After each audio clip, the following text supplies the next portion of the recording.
How did three university graduates pull Kenya's most audacious bank heist without firing a single shot?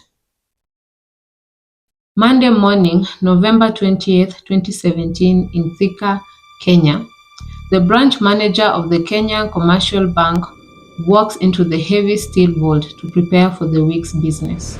But the moment the door swings open, something is wrong. The air is thick with the smell of burning metal and smoke.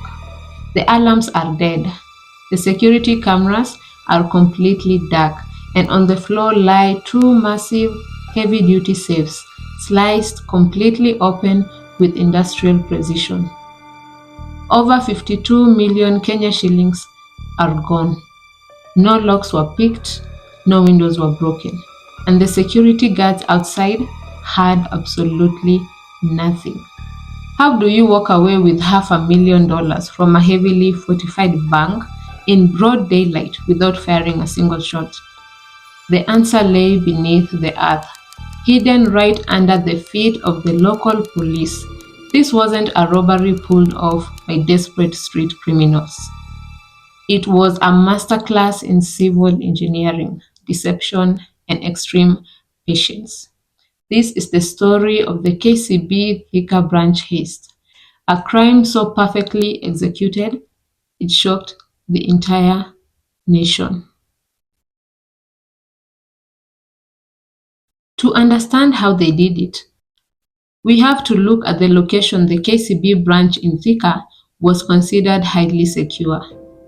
It sits right in the bustling heart of the town. Even more ironic, it was located directly opposite the local police headquarters. Armed police officers were constantly patrolling the area. Commuters, vendors, and business owners flooded the streets every single day. To rob this bank, you couldn't use force. The plot began 6 months earlier. In June 2017, three young men arrived at the Thika City Friendly Stores, a commercial building located right next to the bank. They rented a commercial stall directly facing the streets. To the landlords and neighboring business owners, they seemed ambitious, educated, young entrepreneurs. They set up a bookstore. They stocked the shelves with textbooks, stationeries, and novels. They smiled, paid their rent on time, and blended with the community perfectly. But the books were just a prop. The real business was happening behind a locked back door. Deep inside the back room of the bookstore, out of the sight from customers, the men began to dig. This wasn't a crude, messy hole. It was a highly calculated engineering project.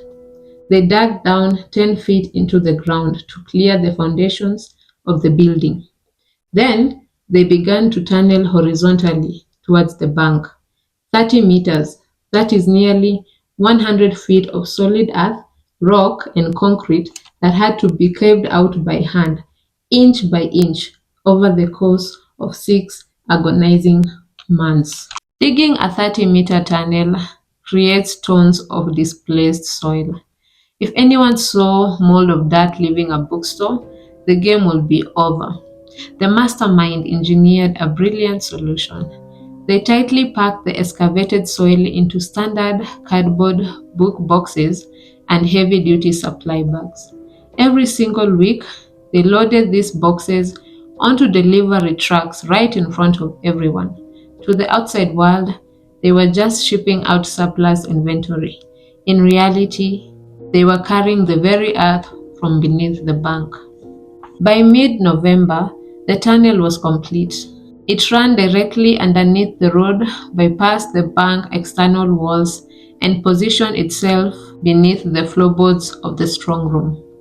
They just needed the right time to break through. They waited for Friday. The bank closed for the weekend, the staff went home, and the town went to sleep. The clock began to tick. The men crawled through the narrow, suffocating 30-meter tunnel one last time, carrying heavy industrial equipment. Once beneath the vault door, they drilled through the reinforced concrete barrier. They breached the floorboards and silently climbed up into the KCB strong room. They immediately located the main security hub, dismantling the alarms and tampering the wires to the CCTV cameras to ensure no silent signals reached the headquarters. Next came the hardest part, the safes.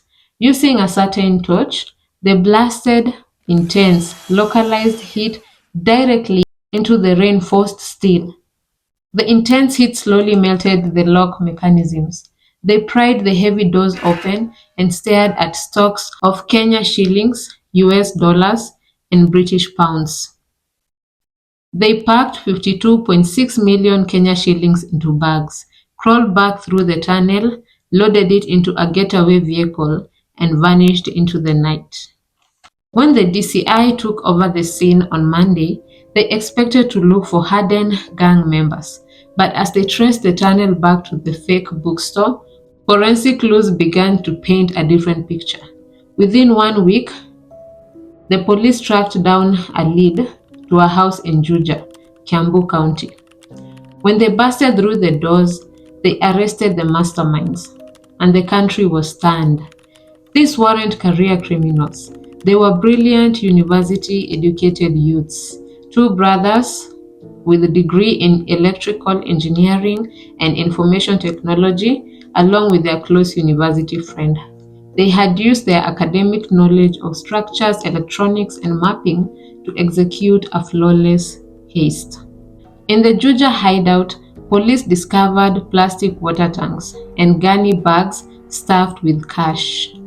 They managed to recover 17.1 million Kenya shillings, which was immediately escorted back to the KCB headquarters for safekeeping. But there was a massive problem. The math didn't add up. Out of 52.6 million Kenyan shillings stolen, over 35 million was completely missing. To this day, despite intense interrogations, court cases, asset seizures, that remaining money has never been found. The KCB Thika heist goes down as one of the most planned robberies in East Africa history. It proved that in the modern era, the most dangerous weapon a bank robber can possess isn't a gun, it's an engineering degree and absolute patience. Let me know your theories in the comments below. If you enjoyed this deep dive into true crime, hit that subscribe button and turn on notifications. Thank you for watching and see you on the next case.